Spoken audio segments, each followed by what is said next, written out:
Now, I've always said that there are 7 things that a husband should learn to say to his wife if he wants to keep this good woman in his life for a good long time. They're not easy, but they're important. You were right, I was wrong. I'm sorry, and that won't happen again. How could I be so stupid? I don't deserve you, sweetheart. I would marry you all over again. No, you're much prettier than she is. And no, if anything, that dress makes your hips look too small.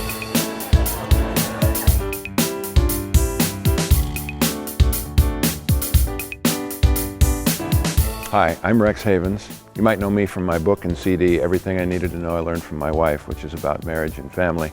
Turns out your work family and your real family have a lot in common, many shared lessons, and that's what we explore from a team building and communications angle in one big happy family. Now it turns out there are also 7 things you should get used to saying at work.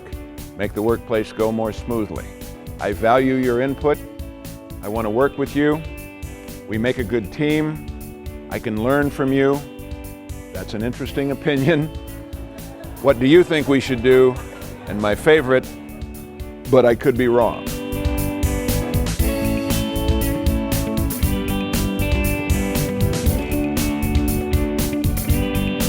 I value your input. These are the words that almost everybody is dying to hear. It's a very big world, and at times all of us can feel very small. I value your input says that what you have to say, what you have to contribute is important to me. And studies show that if people hear that they are important to the organization, even as little as once a week, that is enough to sustain their dedication. But many unhappy employees report going weeks and even months without hearing about any feedback regarding their importance to the organization. Some people say that the only time they hear anything at all is at annual review, and obviously this can lead to feelings of not only insignificance, but in the extreme case, even a who cares attitude.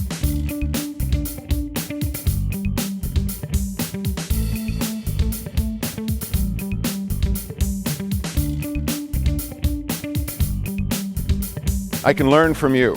You know what I like about this one? Humility. It says there are still things for me to learn. I don't already know everything. I got a big kick at a conference once. I came to this section on humility and the guy in the front row goes, "Yeah, you can skip that stuff on humility. Ain't nobody around here afflicted with that."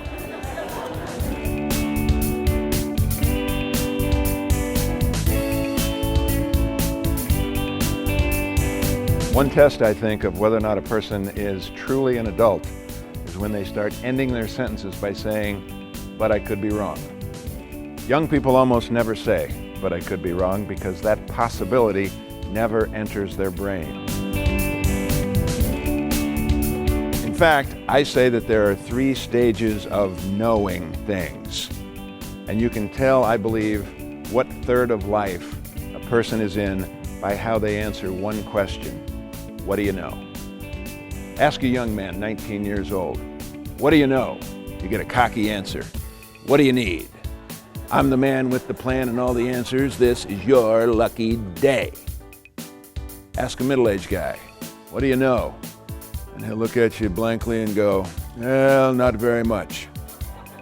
Ask a 95-year-old man, "What do you know?" And he'll go, "I don't know nothing.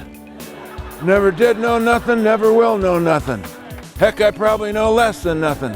I'd probably have to learn something just to get up to nothing."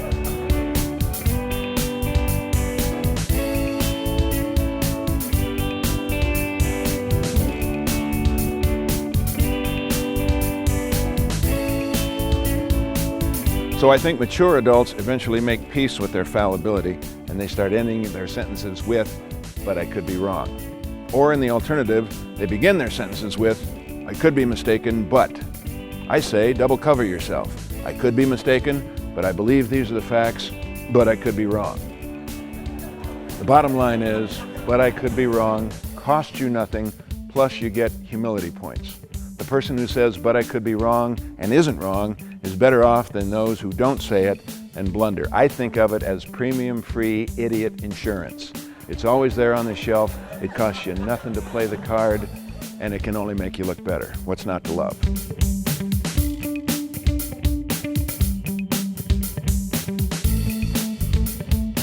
I was at a conference once and I heard a conversation that every manager in America should hear. A young woman asked another young woman, "How do you like your new job?" And she looked at her with the biggest smile on her face and she said, "I love it. It's great. They actually know my name and they say please and thank you. It's heaven." I think every manager in America should hear that. The biggest difference for this young woman between her old job and her new job is they actually know my name and they say please and thank you. Now I know some people think, well, that's a minimum of civility. That should exist everywhere. Tragically, it's not a universal experience. So there it is, one big happy family. We'll laugh, we'll cry. Okay, we won't cry. I mean, this is in the Notebook or Steel Magnolias, but we'll laugh at ourselves and our families because family life, let's face it, is seriously funny. We'll talk about our work lives and our home lives, and I'll show you how the same techniques you've used all your life at home to communicate effectively and manage change not only can be used at work, but can be fabulously effective.